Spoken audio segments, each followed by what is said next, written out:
Magandang buhay mga mi! Gusto mo ba ng masarap at murang dessert?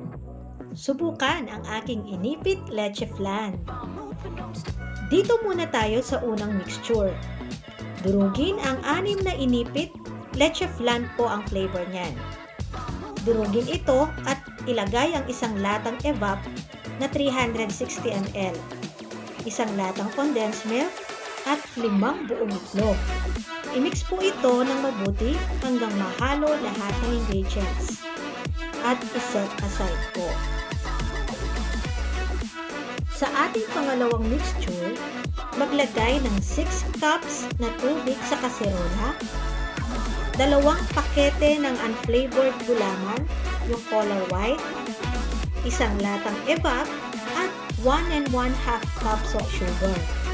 Ang ginamit ko po na asukal ay yung puting asukal.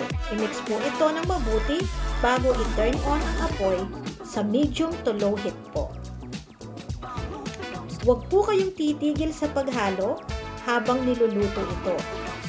Kapag malapit na pong kumulo, ilagay ang unang mixture, dahan-dahan ang paglalagay at huwag titigil sa paghalo. Lutuin ng 5 minutes lang at pwede nang ilagay sa linera o tray na may pinunaw na asukal. Yung parang gumagawa ka talaga ng leche flan. Pero itong recipe na to, napakamura at napakasarap. Try nyo po ito. Mura na, masarap pa.